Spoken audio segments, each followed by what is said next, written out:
नमस्कार। दिन भर की बड़ी खबरों में आपका स्वागत है। मैं हूं आंचल। आज इस बुलेटिन में बात होगी बीजेपी के बिहार बंद में पीएम मोदी की खुली पोल की, जीएसटी पर केंद्र की पलटी पर कांग्रेस के हमले की।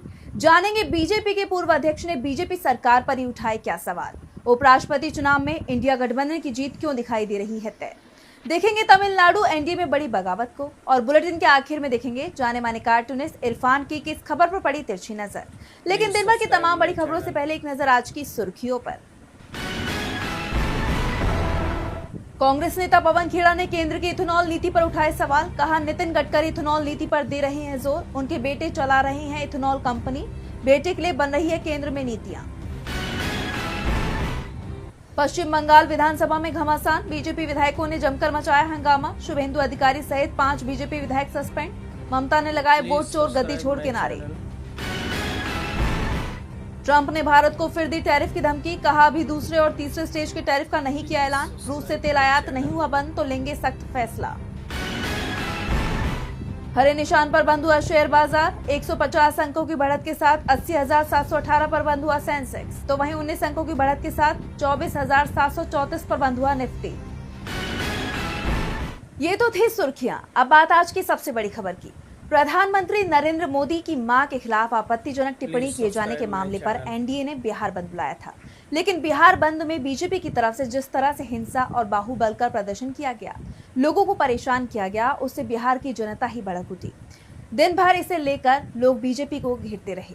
बंद तो दोपहर 12 बजे खत्म हो गया, लेकिन जनता का गुस्सा अब बीजेपी के लिए चुनाव में भारी पड़ सकता है। वोटर अधिकार यात्रा के दौरान दरभंगा में खुले मंच से पीएम मोदी को मां के खिलाफ आपत्तिजनक बयान दिया गया। जब ये बयान दिया गया था तब महागठबंधन का कोई भी बड़ा नेता मंच पर मौजूद नहीं था, लेकिन बीजेपी इसे तूल देने में जुटी हुई है। एनडीए ने आधे दिन का बिहार बंद बुलाया था। बंद के दौरान राज्य के अलग अलग हिस्सों से बीजेपी कार्यकर्ताओं की गुंडई की खबरें सामने आई। मुजफ्फरपुर में एनडीए समर्थकों और आरएएफ यानी रैपिड एक्शन फोर्स के जवानों के बीच जमकर नोकझोंक हुई। जहानाबाद और पटना में भी बंद के दौरान राज्य के अलग अलग हिस्सों से बीजेपी कार्यकर्ताओं की गुंडई की खबरें सामने आई।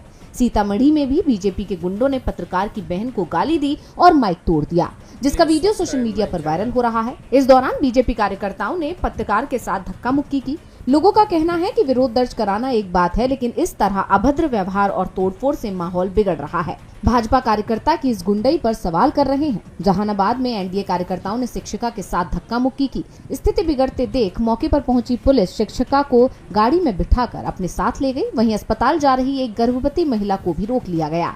इसे लेकर आरजेडी प्रवक्ता प्रियंका भारती ने ट्वीट किया। उन्होंने लिखा, भाजपा के गुंडे कह रहे हैं आज ही इसको पेट में दर्द यानी प्रसव पीड़ा होना था, मां गर्भ से है, डिलीवरी होने के लिए अस्पताल जाना है, मगर ये गुंडे बिहार बंद के नाम पर रास्ता बंद कर दिए। मोदी जी, एक गर्भवती मां के साथ आपके लोग गुंडई कर रहे हैं। बीजेपी समर्थकों ने हाईकोर्ट जज और आईएएस का काफिला रोक दिया, राहगीरों के साथ हाथापाई की, और सबसे बड़ी बात तो ये कि पुलिस मौके पर मौजूद होते हुए भी शांत खड़ी देखती रही। इसे लेकर आरजेडी चीफ लालू प्रसाद ने तीखा हमला बोला। क्या प्रधानमंत्री मोदी ने भाजपाइयों को आदेश दिया है कि आज पूरे बिहार और बिहारियों की माताओं, बहनों और बेटियों को गाली दो? गुजराती लोग बिहारियों को इतने हल्के में ना ले। ये बिहार है। बीजेपी के गुंडे मवाली सम्मानित शिक्षिकाओं, राहत चलती महिलाओं, छात्राओं, गर्भवती महिलाओं, बुजुर्गों और पत्रकारों को गालियां दे रहे हैं। उनके साथ हाथापाई पर दुर्व्यवहार कर रहे हैं। क्या ये उचित है? शर्मनाक। बंद के दौरान जिस तरह की हिंसा हुई उसे लेकर अब पूरे बिहार में गुस्सा देखा जा रहा है। इसके बाद अब लोग प्रधानमंत्री नरेंद्र मोदी से ही सवाल कर रहे हैं कि उनकी पार्टी बिहार की शांति भंग क्यों कर रही है। बिहार बंद के दौरान बीजेपी ने जिस तरह की अराजकता का माहौल बनाया, उससे पीएम मोदी बुरी तरह से घिरते दिखाई दे रहे हैं। तो वहीं जीएसटी पर 9 साल बाद पलटी मारने पर भी वो घिर गए हैं। राहुल गांधी तो 9 साल से ही कह रहे थे कि मोदी सरकार को जीएसटी में बदलाव करना ही होगा। तो कैसे जीएसटी में हुए बदलाव को कांग्रेस की बताई जा रही है जीत, देखिए इस रिपोर्ट में। वित्त मंत्री निर्मला सीतारमण की अगुवाई में हुई जीएसटी काउंसिल की बैठक में 12 और 28% के टैक्स स्लैब को खत्म करने का जो फैसला लिया गया है, उससे राजनीतिक गलियारों में आरोप प्रत्यारोप का दौर शुरू हो गया है। मोदी सरकार इस फैसले को लेकर विपक्ष के निशाने पर आ गई है। फैसला सामने आते ही सोशल मीडिया पर राहुल गांधी के 2 पुराने ट्वीट्स वायरल हो गए। राहुल का एक ट्वीट 8 साल पुराना है और दूसरा 9 साल पुराना। 2017 में शेयर किए गए ट्वीट में लिखा था कि भारत को गब्बर सिंह टैक्स नहीं, सरल जीएसटी चाहिए। कांग्रेस और देश की जनता ने लड़कर कई वस्तुओं पर 28% टैक्स खत्म करवाया है। 18% कैप के साथ एक रेट के लिए हमारा संघर्ष जारी रहेगा। अगर भाजपा ये काम नहीं करेगी तो कांग्रेस करके दिखाएगी। वहीं 2016 के ट्वीट में राहुल ने लिखा था कि जीएसटी दर पर 18% की सीमा सभी के हित में है। वहीं पूर्व वित्त मंत्री पी चिदम्बरम ने सरकार के इस कदम का स्वागत तो किया, लेकिन इसे 8 साल की देरी वाला भी फैसला बताया। तो वहीं पूछ लिया कि ये ट्रंप का टैरिफ का असर है या फिर बिहार चुनाव का डर। वहीं कांग्रेस अध्यक्ष मल्लिकार्जुन खड़गे ने भी इस फैसले को लेकर सरकार पर तीखा हमला बोला है। उन्होंने मोदी सरकार पर किसानों से लेकर आम जनता तक सभी को जीएसटी के दायरे में लाने का आरोप लगाया और कहा, देश के इतिहास में पहली बार किसानों पर टैक्स लगाया गया है। मोदी सरकार ने कृषि सेक्टर की कम से कम 36 वस्तुओं पर जीएसटी लगाया है।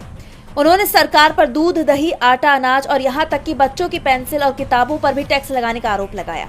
अब ये देखना दिलचस्प होगा कि जीएसटी के दरों में हुए बदलाव का देश की अर्थव्यवस्था पर क्या असर पड़ता है। जीएसटी में बदलाव पर भी बीजेपी घिर रही है। तो बीजेपी के पूर्व राष्ट्रीय अध्यक्ष और पार्टी के मार्गदर्शक मंडल के सदस्य मुरली मनोहर जोशी ने भी केंद्र सरकार की नीतियों पर सवाल खड़े कर दिए। निशाने पर सीधे सीधे पीएम मोदी ही दिखाई दे रहे हैं।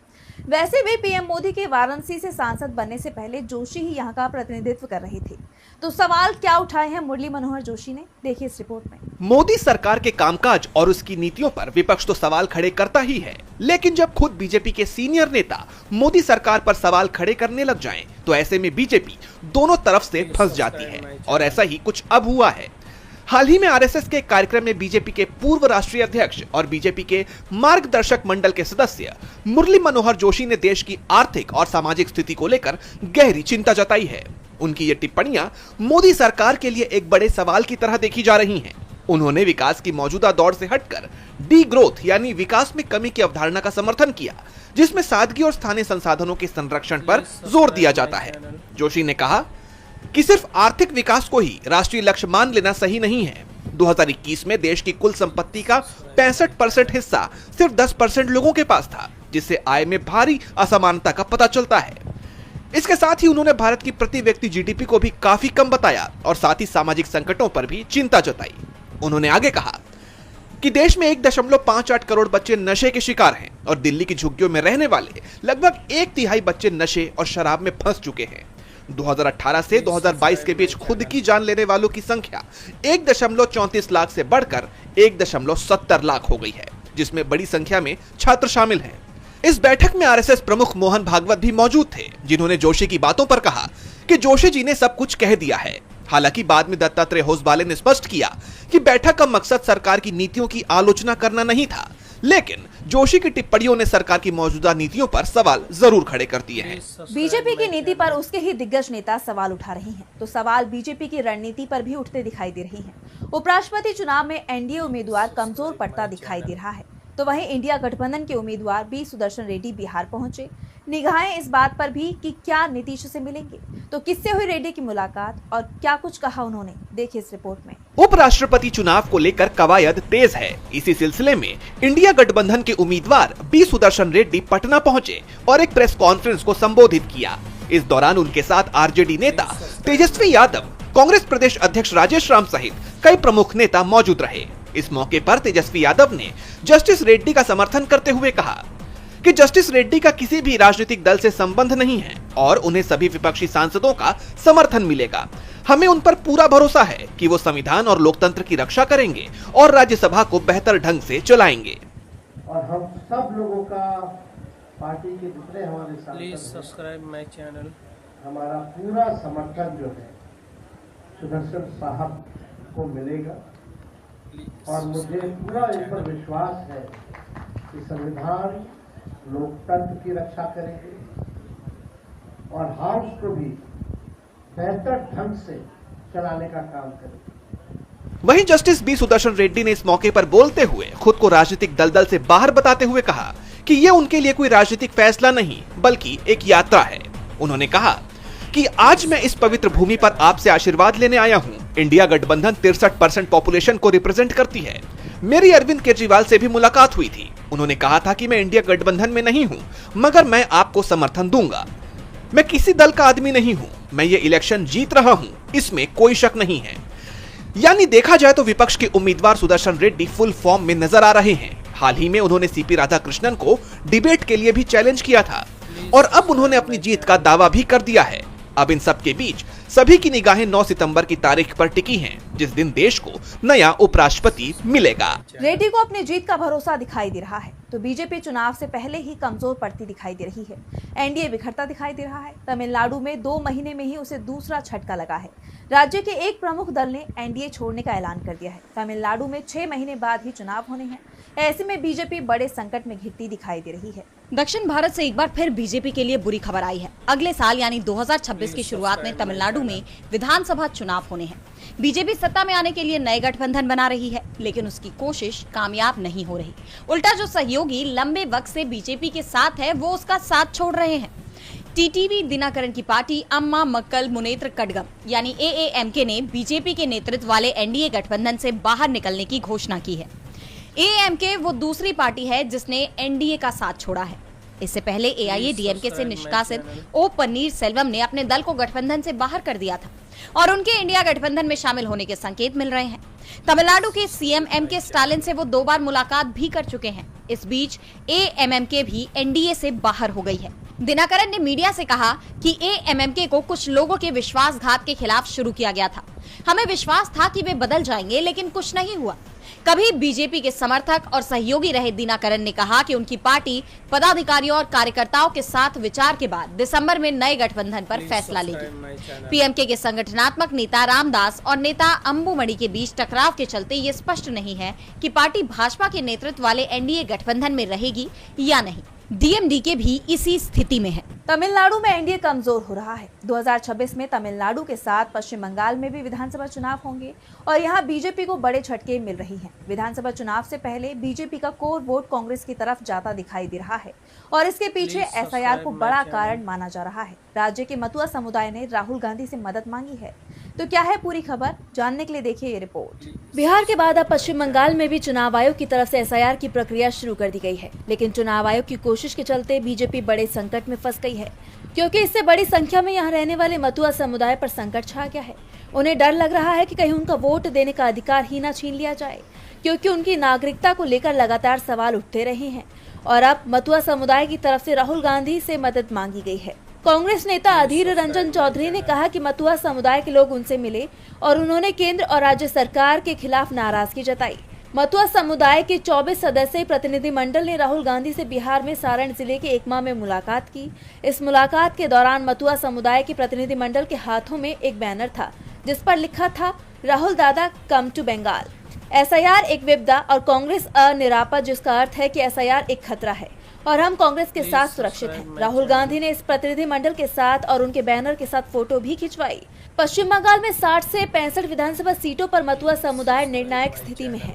खासतौर पर उत्तर बंगाल में इनका दबदबा है। बात अगर मतुआ समुदाय की करें तो ये समुदाय 1947 में देश के विभाजन के समय बांग्लादेश से पश्चिम बंगाल में आया था और जब 1971 के दौरान पाकिस्तान के साथ जंग हुई और बांग्लादेश बना तो दूसरी लहर में बड़ी संख्या में ये लोग पश्चिम बंगाल में आकर बस गए।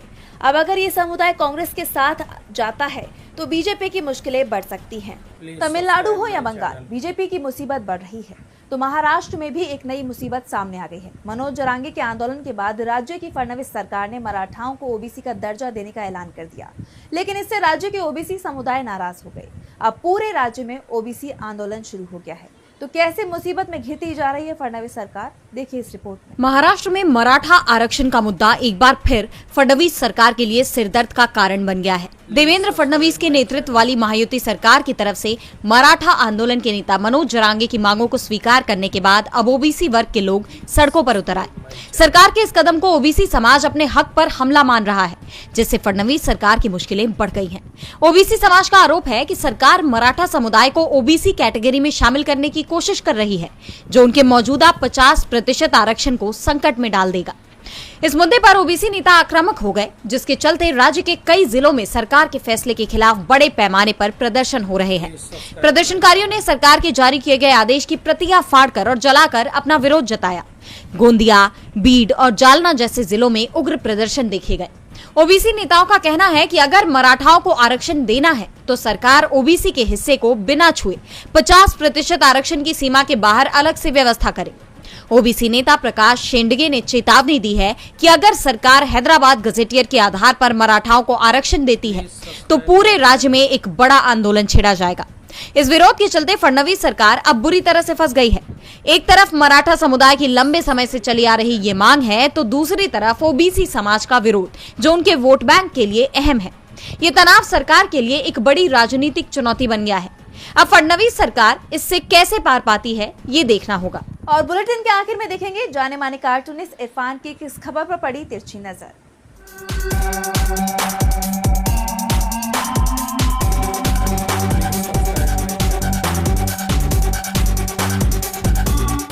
प्रशांत किशोर जो 2014 में प्रधानमंत्री नरेंद्र मोदी की चुनावी साज सज्जा के लिए आए थे, वो अब उन्हीं के बाराती हो गए हैं।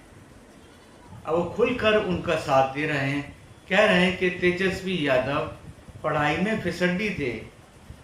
तो भाई जितने भी उन्होंने पढ़ाई लिखाई की है, लेकिन कम से कम फर्जी डिग्री तो नहीं है उनके पास में। और कह रहे हैं कि उनको डांस करना भी नहीं आता। Subscribe my channel. तो भाई डांस करना नहीं आता, लेकिन उनको जनता के साथ में, खुशी के साथ में उल्लासित होकर के शामिल होना तो आता है। ज़रूरी नहीं है कि उसके साथ में कोई ट्रेंड ठुमके लगाने वाला डांसर होना चाहिए। Please subscribe. और तो और तेजस्वी यादव को आप बताना तो भूल ही गए कि 10 लाख रुपए का सूट भी तो पहनना नहीं आता। खैर, अब देखना यह है कि प्रशांत किशोर जी बिहार चुनाव में और क्या क्या रंग दिखाते